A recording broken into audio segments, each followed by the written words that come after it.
my hope is that I can be a hub for teachers to share strategies and share opportunities in reaching students with the medium. On today's show, we talk with Corey Engstrom about virtual reality in the classroom, music from Nick C., the Google Tip of the Week, and more. That's all up next on EduTechGuys. EduTechGuys Radio, radio.edutechguys.com. The opinions expressed on the site and its programs are those of participants and not intended to and do not necessarily reflect the opinions of any specific educational entity, sponsor, company, state, or government agency.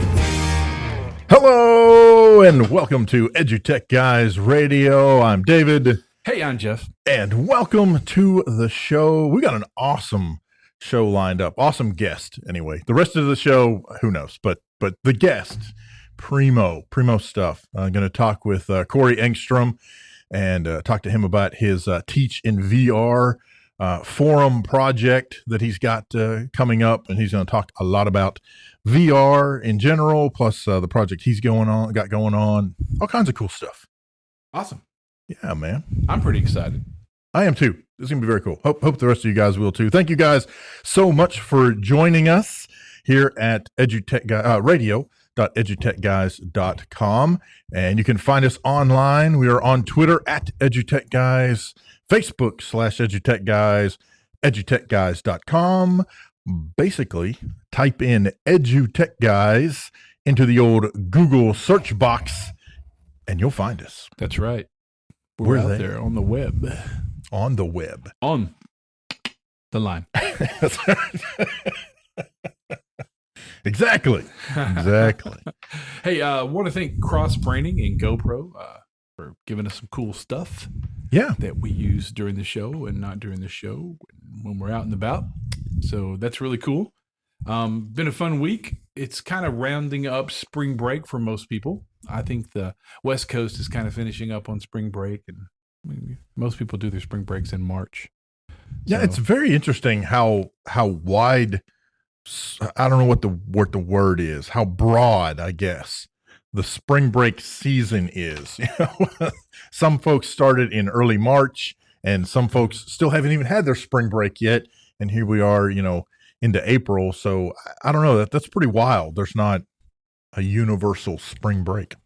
That would be rough though on the whole tourism. Oh, that would be. Oh, well, it would be crazy. That's on like everything. Saying everybody had to go to Disney World at the same 3 days in August. That's what happened to us when we went. Everybody went. Everybody went. The entire country. The entire country. Holy smokes! You were there. I've never heard of that before.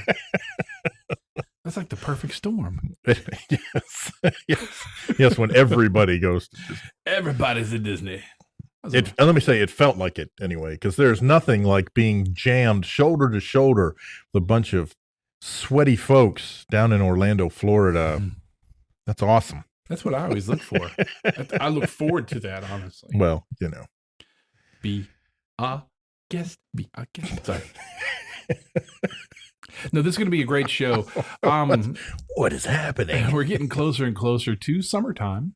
And the conferences and the workshops are all getting ready to, kick in and start bringing us what's new and exciting in education. And absolutely. What's really new and exciting in education? VR. It's not necessarily new, and you'll find that out from talking with people like Corey Engstrom with Teach in VR, because they've been harnessing the power for some time now. Well, what's really cool is to me, it's a lot like any new technology that comes out, especially when a new technology comes out that wasn't brought out specifically for education. But you get some very forward, open thinkers who take this, well, frankly, cool toy. I mean, that's, this gaming peripheral is what VR essentially, set out to be initially, and has really embraced it and figured out really cool ways to use it with students in the classroom. Yeah. And it's not just VR, it's also AR, and it's also modified. What's the other one called? MR? Mixed. Yeah, that's, and that's the one that I think intrigues me the most, honestly, is the mixed VR really intrigues me, because I think it would be cool when you're in a virtual world and then you're also doing augmented reality in a virtual world. Yeah. And Here in a bit during the interview, Corey, we talk about the Facebook stuff and some things that they're doing there, and I won't ruin the surprise. That's for right. Everybody. Don't steal the thunder. But that's kind of like augmented reality inside VR. Yeah. That stuff that we were talking about there. So, yeah, it's going to be a good show. I'm pretty excited about it. Yeah, it's very, very cool. But I tell you what, we're going to drop out real quick to a commercial, and we'll be right back with some more radio.edutechguys.com. You're listening to EduTechGuys.com. Don't just listen to us. Bring us into your district today for cool, exciting, professional development. We'll teach you and your students how to take podcasting to the next level and use it to reach your classroom and to reach the world. Reach out to us on Twitter at EduTechGuys or head over to EduTechGuys.com. Scroll down on the page and fill out the form, and we'll be in touch. Bring EduTechGuys to your school. Hey, remember, bring us to your school, EduTechGuys. You can get us pretty easy. Just give us a holler. That's right. You can drop us an email, jeff@edutechguys.com or david@edutechguys.com. You can also go to the website, www.edutechguys.com. Drop to the bottom. You will find a form there.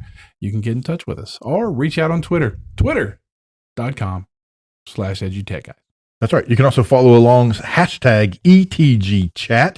We'll be monitoring that as we go along. And we want to thank the good doc, Nate, who is helping us out behind the scenes. And he is, I believe, is also monitoring our radio.edutechguys.com chat window. So we have weird network issues right now, so we can't actually see that, but he can monitor that. So you can go there, throw something in the chat, and he can relay that to us. But really, the easiest way at this point would be to head over to Twitter and hashtag ETGchat. There you go. That'd be awesome. And we'd love to come out to your school and do workshops for your classroom, for your district. Hey, we will work for food. Yeah. Hey, yeah, we can come in and help your folks harness the power of Google and harness the power of podcasting, video casting, you name it. We can help your folks tell their story. Exactly. Hey, let's take a listen. David told you at the first of the show, we've got Corey Engstrom on the show. That's at Teach in VR on Twitter. We had a wonderful time with him. So we're going to drop out and go to that interview. Take a listen. Wonderful conversation on Monday. Hope you like it. Awesome. Up next on the show, we've got our guest for today, and we want to bring him in and welcome aboard. Tell us who you are and what you do and who you're with and all that good stuff.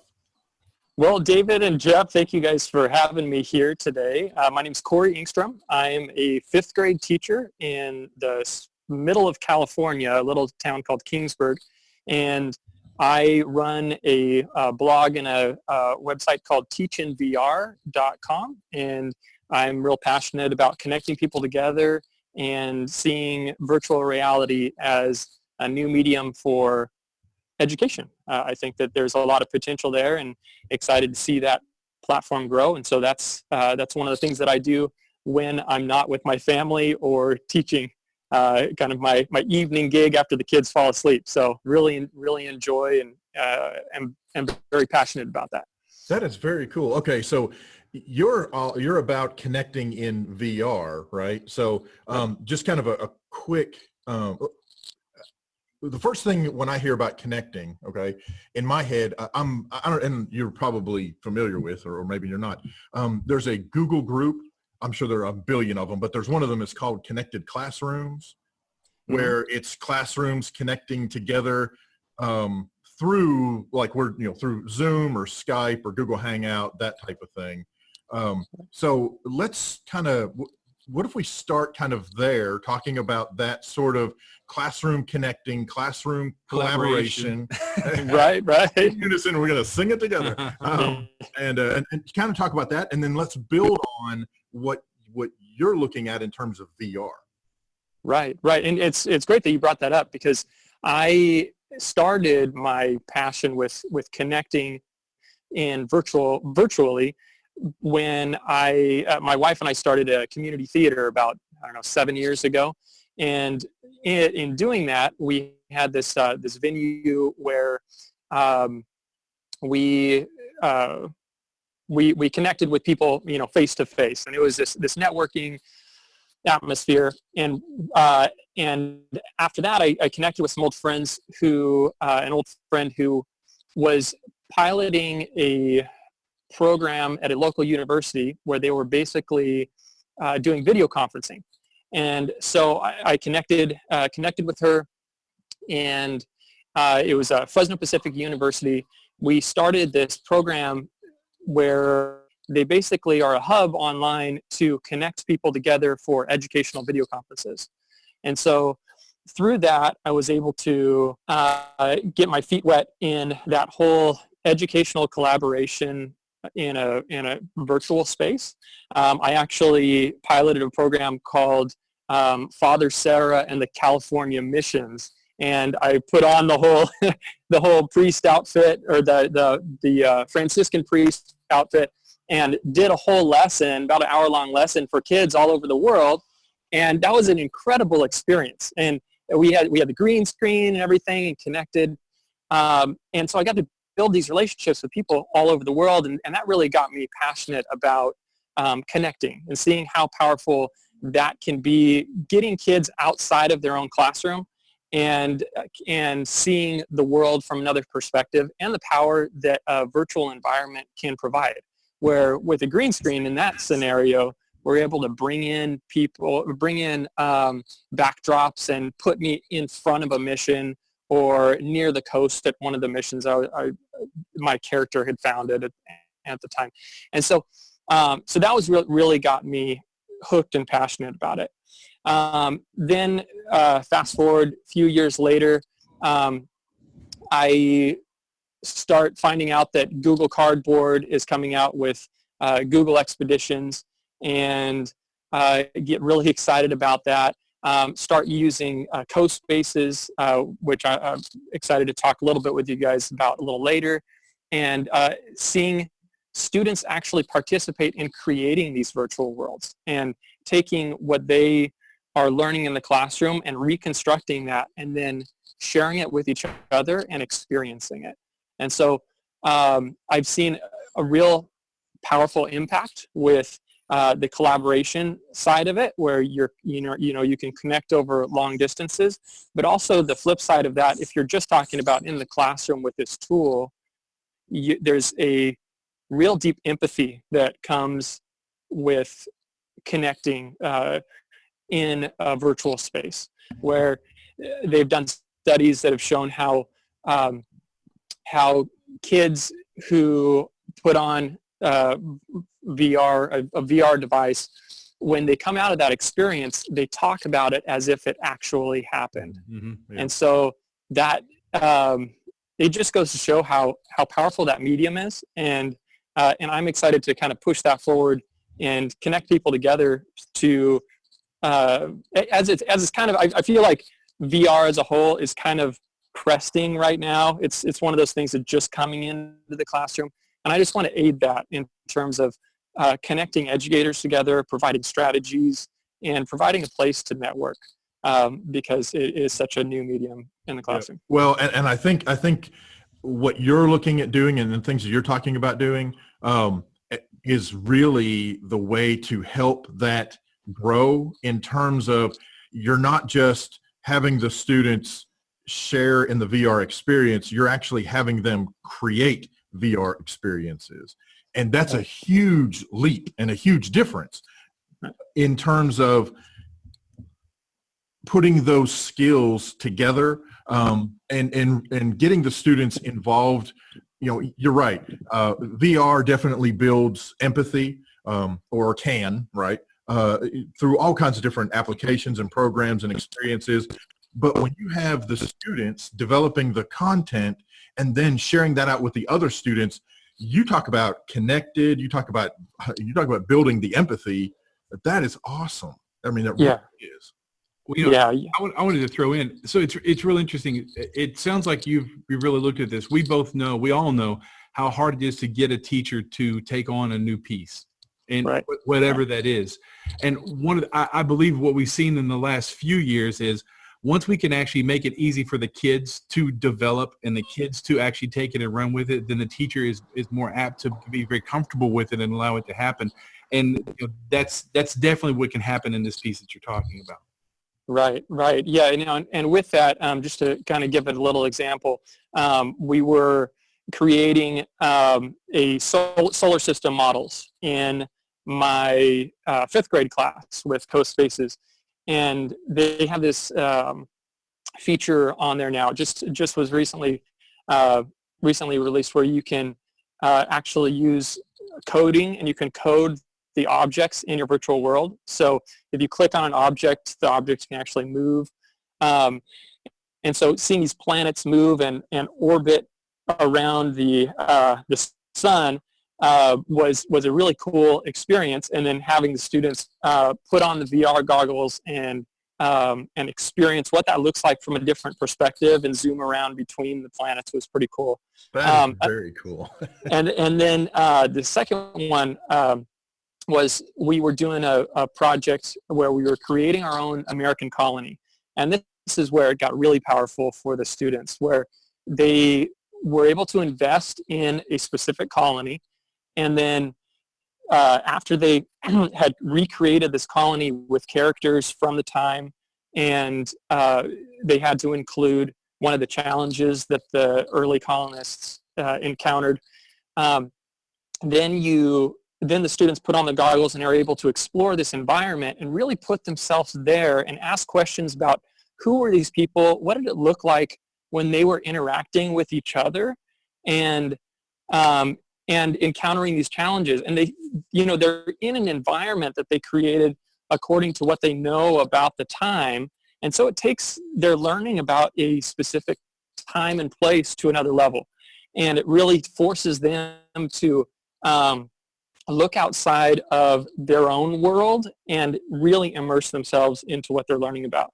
And that was what was really exciting to me, because the students, after they create their worlds, they're able to grab a link to what they created and post that on Google Classroom, and then all the students can explore each other's. And so it's a real collaborative experience where not only do they get to explore, but they also get to share. The second line and the second level of that is differentiating their instruction. And this is a cool thing, because we're always looking for ways to challenge students who are the ones who finish real quick.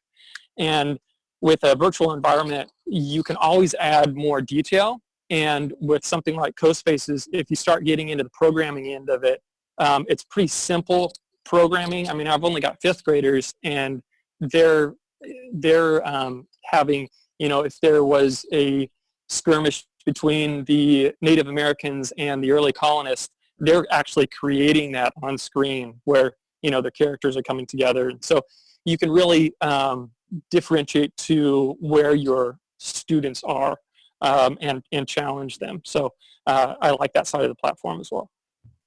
That's amazing. So I have a question. Can you go a little more in depth for listeners about CoSpaces? I know it's a free sign up and all that kind of stuff, and it's very very interactive. Can you tell us a little bit more about CoSpaces and your experience?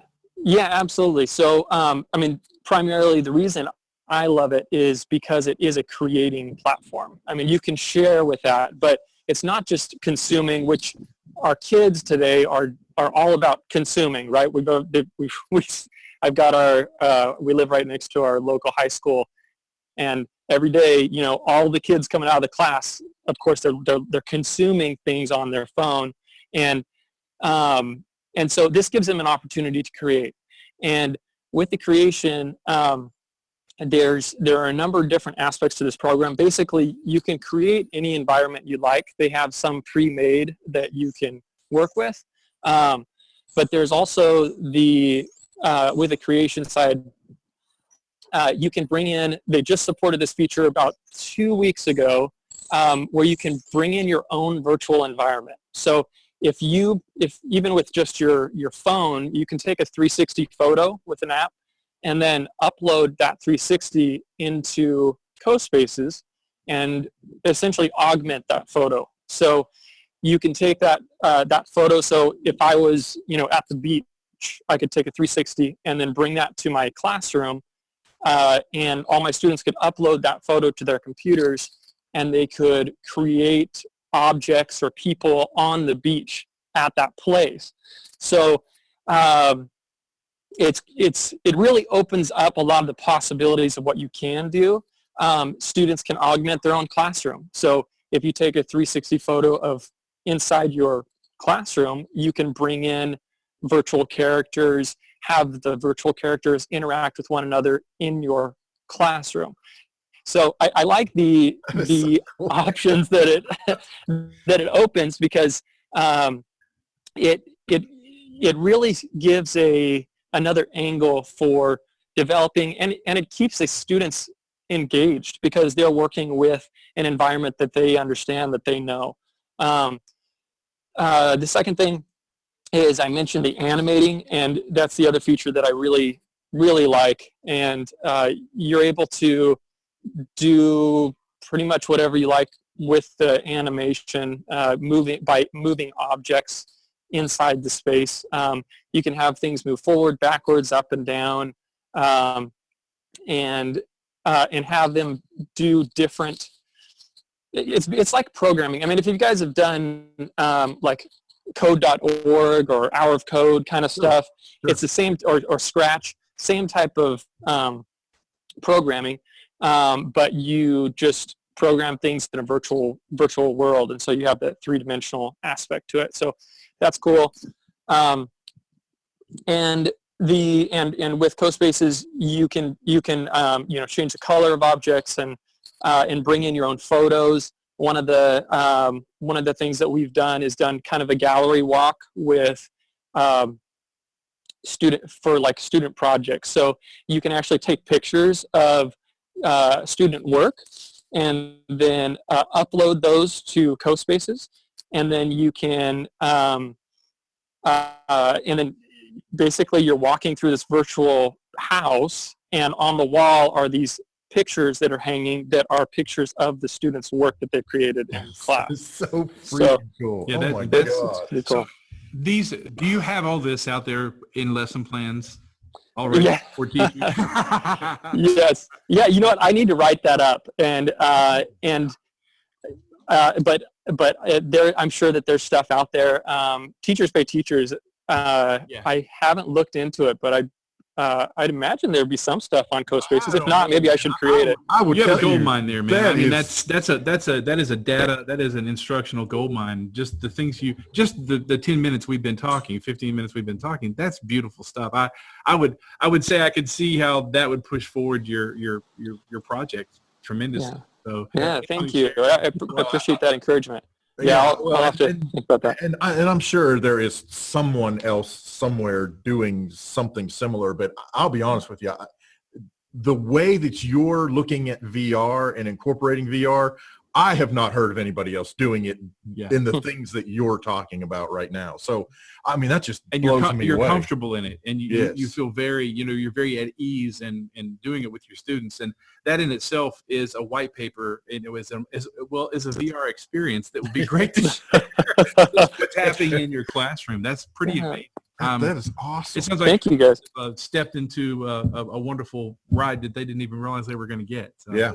Well, I feel like that for me is kind of what I'm experiencing, because I just started getting passionate about it when I found out about some of the new VR opportunities, and then the deeper I got into it, on Twitter, you start getting involved in some of these Twitter groups, and your PD just goes through the roof. You just start making these connections and the ideas and opportunities. And so I'm also, with a family at home and super busy, working, home, theater stuff, it's hard to find the extra time to invest. Sure. And so when you guys are mentioning that, hey, this is new, innovative stuff, I've kind of just been doing it on my own in a way, and trying to create this forum online where people can come together. And so that's encouraging to hear. So I appreciate your words on that, because I'll definitely continue to share out some of these ideas, because I think that there's it sounds like there's a lot of potential out there for people to get involved. Yeah. So what's so funny about this is, one of the things that always comes to mind when we talk to folks who are integrating technology and using it in different ways. I mean, you're already like way ahead of where a lot of folks are even thinking in terms of VR. So where do you think the future lies with VR? I mean, you're kind of already in the future with where VR is. So in your mind, having already done this kind of stuff, where do you see it going from here? Yeah, there was about, I don't know, 9 months ago now, there was a video or a demo that Oculus Rift and Facebook, Mark Zuckerberg, they put out this demo of what Oculus, one of the apps that Oculus is developing is called Social VR or Oculus Social or something like that. Basically, I'll give you one of the parts of the demo which really kind of blew my mind. Essentially, so Mark was in this virtual world with two of his employees. The employees were in different places. Okay, so but they're in the same virtual space. So the virtual space that they did was they started out as a live stream 360 virtual world from the stage where Mark was presenting. And then they transported themselves to Zuckerberg's living room. And in their living room was his dog just sitting there and just hanging out in their living room. So they transport their avatars to his living room. And they're hanging out in his living room. Then one of them, pulls out a pen and creates they create two little fencing swords, and then they hand the swords to each other and start pretending to fence. So you can create in this virtual world, in a virtual space that is in another, that is actually in a real world space in another space, right? So, but then what really blew me away was he gets a phone call from his wife, who's a nurse, so he picks it up on Skype in the virtual world. So she's real on the virtual Skype call in their virtual world. And then his buddy draws a selfie stick. He puts his virtual phone on the selfie stick, and they take a virtual selfie in this virtual world that's actually his living room. Wow. If that makes any sense. Look where that takes, like chemistry lab and everything. I mean, to be able to do this, I mean, that's just, that's unreal. What it's going to do for education around the world. I mean, our children and our grandchildren are going to live in a world where they're going to learn languages on the spot in virtual worlds and interact. That's just going to be so awesome. Yeah, it really is going to change the way that we think about education. And the opportunities, after seeing that video, I realized that we need more ways to move this medium forward, because when I was doing the video conferencing gig for a while, there was the CILC.org, which was basically an online hub to connect people together, because video conferencing just had no central point of connecting. Right. And so today it's a little different, where most of the platforms that are created that have some type of social experience have their own connecting point. And so my hope is that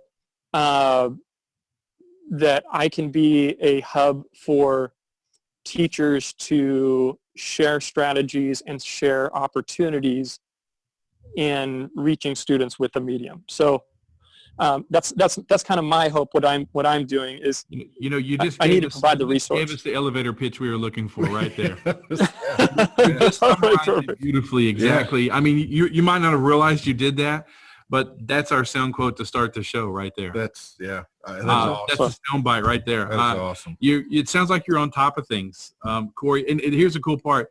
we're going to definitely have to stay in touch because we're absolutely. We're going to need some updates as the rest of the year and the summer hits. You know how summer gets, at least you got more time to work on your stuff. So. Absolutely. I mean, I'm looking forward to this summer. I think that this is going to be, I've got some real big plans about, I'd like to do a little bit of writing and a little bit of, and just kind of investing in the site to make it, just to bring in more value, because there's so much out there, and I just hope that other teachers can get the same out of it that I have, because I think that there's some real powerful content and ways to use that medium in education. Yeah. So how do folks get in touch with you? How do they get your site? All the good stuff.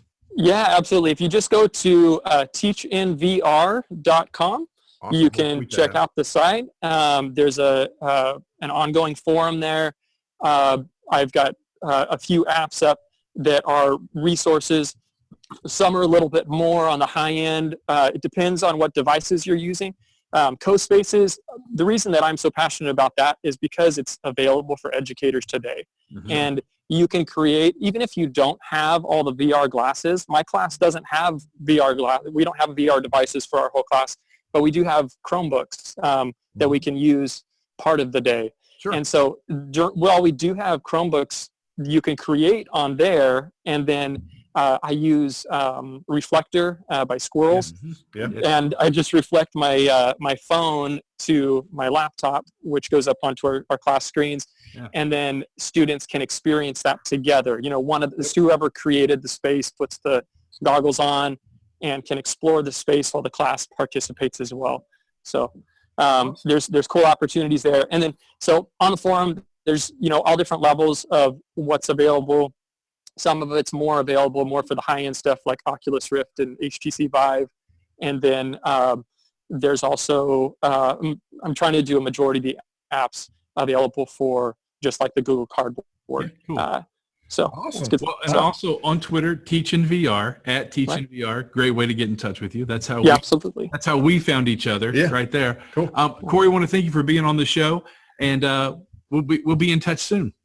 Awesome. Well, thank you guys so much. I appreciate the opportunity, and best of luck as you guys continue your great work. Thanks, man. Thank you. Hey, that was Corey Engstrom. What a great interview.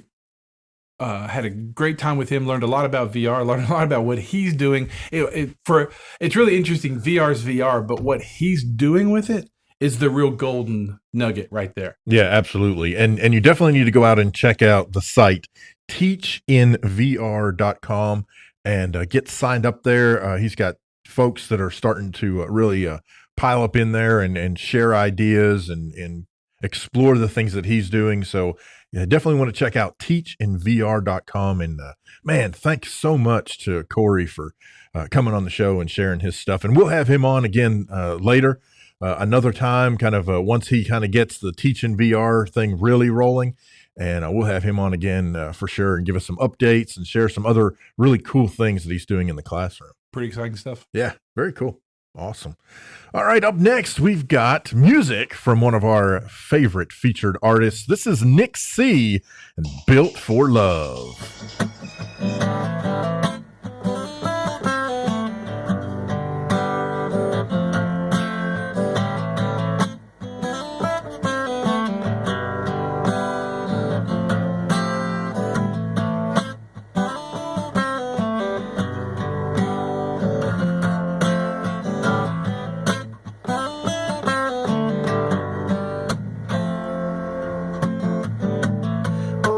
Side of the tracks, ain't no way back, ain't no way to get that woman. When it all fades black, know that you can't get that, honey, you can't get back no one.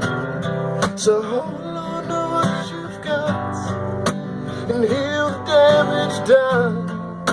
But just know you're not the only one.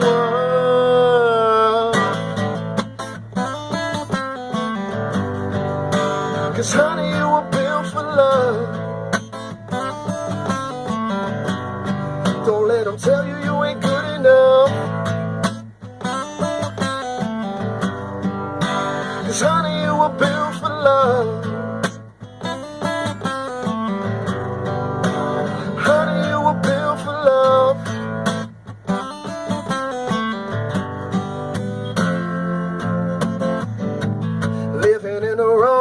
thinking with the wrong mind. Think you better get back, woman. Back into those night moves, thinking with the right moves. Still you can't get back no one. So hold on to what you've got and heal the damage done. But just know you're not the only one.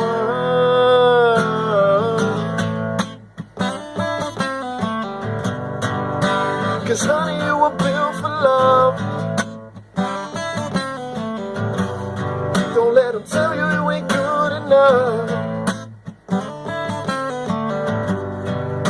'Cause honey, you were built for love. Honey, you were built for love.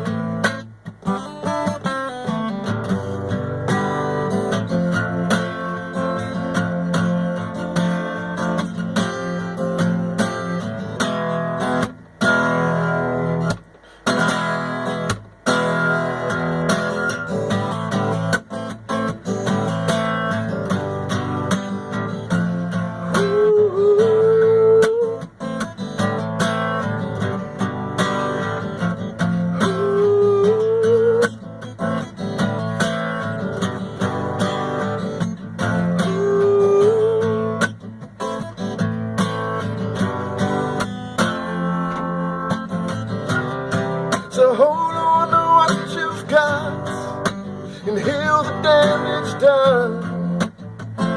But no, you're not the only one. 'Cause honey, you were built for love. Don't let them tell you you ain't good enough. 'Cause honey, you were built for love. Honey, you were built for love. Honey, you were built for love. Honey, you were built for love.